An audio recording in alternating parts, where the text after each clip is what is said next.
शस्त्र तो क्षत्रिय की आत्मा होते हैं। कोई शिष्य अपने गुरु को निचोड़ नहीं सकता, वो तो सिर्फ इतना करता है कि झोली पसारे अपने गुरु के आगे खड़ा रहता है। देने वाला तो गुरु है, असंभव तो कुछ होता ही नहीं। किंतु मर्यादित पुरुषों के लिए मर्यादा का उल्लंघन करना अवश्य असंभव होता है। भटकने का अर्थ ये है कि मन की दशा ठीक नहीं, दशा को ठीक करना ही उसका उपचार है। यदि मन कुछ पाने के लिए व्याकुल हो तो इसे मन का भटकना नहीं कहते। इसका मतलब ये है कि लक्ष्य की नियुक्ति हो गई है और लक्ष्य तक पहुंचना ही जीवन का मूल्य है। वही तो जीवन को एक नई दिशा, एक अर्थ देता है। अपने लक्ष्य को पाने का प्रयत्न अवश्य करना चाहिए। नृत्य में आँखों, भ्रुकुटियों और उंगलियों का बोलना आवश्यक है। नृत्य देखने वालों को कान बनाने की कला है। किसी को कुछ कहना न पड़े और सामने वाले की आंख कान बनकर तुम्हारी बातें सुन ले।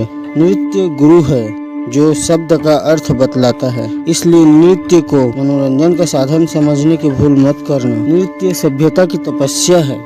साधना करो, तपस्या करो। परिस्थितियों पर रोना नहीं चाहिए। ये परीक्षा के दिन हैं, इन्हें कोई रोक नहीं सकता। दिन को तो केवल उनके क्षण ही काटते हैं, स्वयं उसके क्षण। सुंदर स्त्रियों के विषय में कुछ गाज करना हर स्त्री का जन्म सिद्ध अधिकार है। संकट में और संकट पर ही तो हंसना चाहिए। सच पूछो तो संसार में संकट के अतिरिक्त हंसी उड़ाने योग्य और कुछ है ही नहीं। राजनीति में शत्रुता और मित्रता को भिन्न करने वाली रेखा बहुत पतली होती है। क्षत्रिय तो वही है जो अपने भय को ही अपनी शक्ति बना ले। डरना लज्जा की बात नहीं, परंतु डर कर भागना किसी क्षत्रिय को शोभा नहीं देता। नम्रता का अर्थ ये नहीं कि सिंह घास की ओर देखने लगे। बड़े भैया से प्रश्न नहीं करते, अपितु उनकी आज्ञा का पालन करते हैं। द्यूत एक सम्मान लेवा रोग है।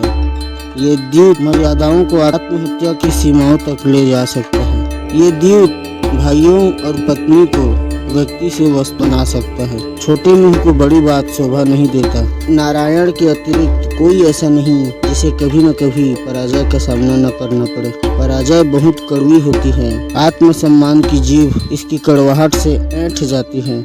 इसलिए तुमसे जो हार जाए ना, उनका कभी अपमान मत करना, क्योंकि युद्ध में हारने वाला भी आदरणीय होता है। दासी भी एक नारी होती है और आत्मसम्मान पर किसी दासी का किसी महारानी से अधिकार कम नहीं होता। दास या दासी होना तो केवल दुर्भाग्य है। तो किसी को केवल उसके दुर्भाग्य के लिए तिरस्कृत करना तो स्वयं विधाता का तिरस्कार करना है। इसलिए अपने दास और दासियों के साथ सदैव अच्छा व्यवहार करो कि तुम ये क्या जानो कि आज जो दास है वो कल क्या था।